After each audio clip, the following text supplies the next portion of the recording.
Hey everybody, I'm Matt. This is the 10-Minute Bible Hour podcast, and this is one of those cool double episodes where we just get going on one big idea, and we just got to split it up over 2 days. So yesterday we were talking about the history of plunder in the Old Testament and what plunder meant in the ancient world, and today we're looking more at the reality of what it meant that the Jews didn't plunder on this day of victory in the book of Esther, even though they had permission from the king to do so.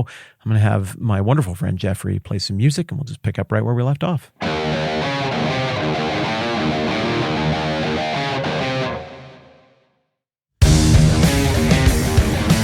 He seems to speak the language of whoever he is talking to at a given time, and the stuff that happens in the Bible makes sense to the people who are there on screen when it actually happens. And that would seem to be the case here with the plunder thing as well. The language is, of course you take the stuff, like it's your best opportunity ever to harvest all of the progress of a defeated people group. You get all of the human output of generations of this little city-state, this little tribe, this little nation, this little kingdom, whatever. You get that when you beat them. And so it's like, in that respect, it's like one of those phone app games that I see advertised. I've never played one, but where you got like a little stick figure soldier and it has like a little number 1 next to him. And you can pick one of 3 guys to fight, and you pick one, and he's got like a little number 2 next to him, right? He's got 2 power, and you can pick 3 guys to fight next. One of them's a 10, and one of them's a 2, and one of them's a 1. And you're like, well, I have 2, and that one's only 1. I'm going to fight him. And then you walk over and you whack swords on each other, and he dies, and now you get his 1, and now you have 3 total. And you're like, well, now I'm not going to go fight 10 guy. I'm going to go fight 2 guy. And you fight him, and you just keep bigifying by absorbing everybody else's stuff. That's the growth plan for much of the ancient world, especially the further back you go. And so to not is so weird and countercultural. And it raises the question to the people who are watching this all go down, why didn't you all just grab the stuff and use it to enrich your households? Why did you either leave it, or in other situations, pile it up and burn it? Or in other situations, no individual got to take it and make it a part of their household, but it became a part of the household of God. It became a part of the temple or the tabernacle. Why would you do that? And I think in ancient parlance, outsiders would look at that and say, I don't understand the game they're playing, but the followers of the God of Abraham are playing a different game than we are playing. Now, don't misunderstand. There's nobody back then who would have been like, well, we don't really do fighting because we think everyone is very special and fighting is inherently mean, and we wouldn't want losers to feel bad about having a fight and then losing. And we wouldn't like what that would do to our reputation. Other people might think that we are unkind and unaccepting, and we want to be those things. And all those things I'm making fun of there, I'm not really making fun of. Those are good values. I'm just saying nobody was like that back then. Not at all. That just isn't how people think. We have a mountain of unanimous evidence to say nations thought in terms of you go and you fight and you take what you can get. So this plunder thing, my point is, it's just a way bigger deal when you think about it in the original context than when you think about it now. It means something totally different now. And I think if God were writing the Bible right now, and I do think God is behind this text, I always want to make that clear. I think if God were putting the Bible together right now and playing out this story right now to try to communicate right now, I think the means would be different, because I think we speak a very different language. But remember, this thing was always meant for everybody, all the way back to the first deal with Abraham. So you're going to be a great nation, and I'm going to bless you, and the nations will be blessed through you. And then you get to deal with Moses and the nations, the non-Jewish people. They're in view there as well. And the deal is, I'm going to be your God, and you're going to be my people, and everybody's going to know it. That everybody's going to know it clause is the important one for the purpose of our conversation.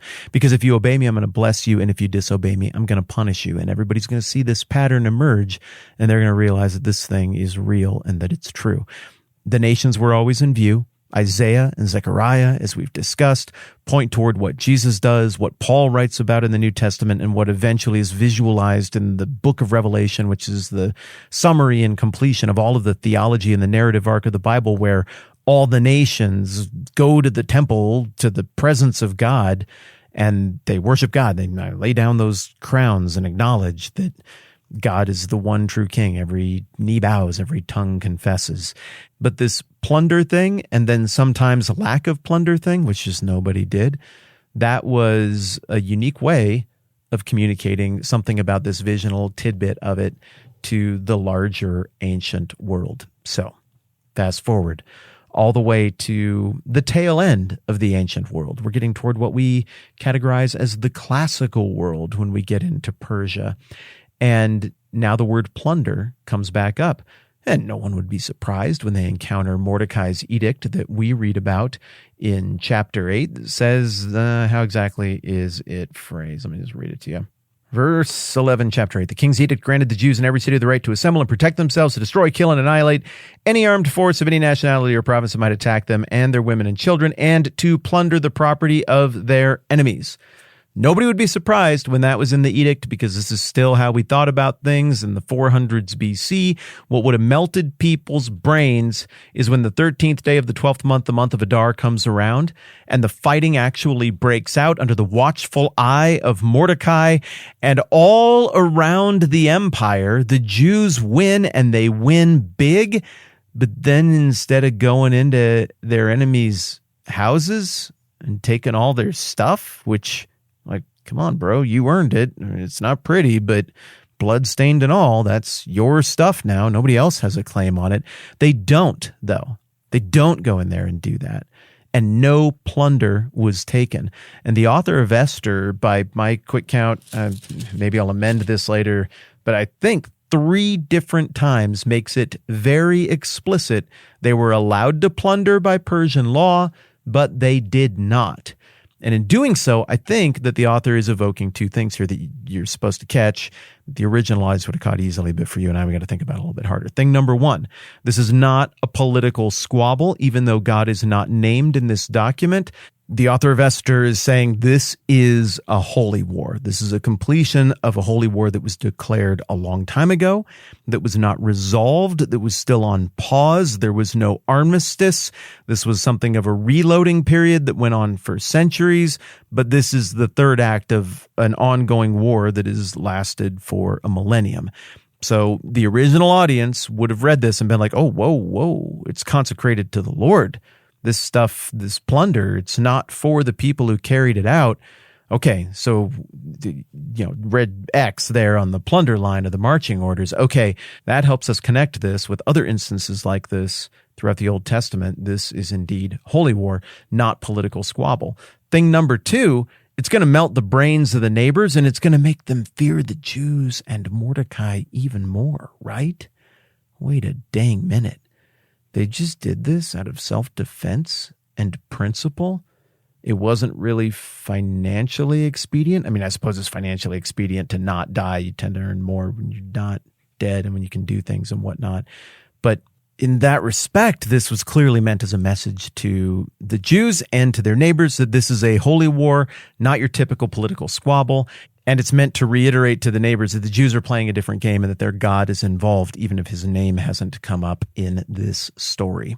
So what we're getting here then is just one more place where the screw-ups throughout the Old Testament, that the Israelites, the Hebrews, the Jewish people committed, that Saul committed. This, in a sense, is an attempt at a closing of that chapter, a righting of that wrong. And I have to think all of the Jewish audience reading this would have understood that. Probably even all of the Jewish people at the time would have understood that. And maybe even a few people who weren't Jewish would have understood that and connected the dots there as well. All right, we'll keep talking about this dramatic day where so much got settled out next time around. Matt, this is the 10-Minute Bible Hour podcast. Let's do this again soon.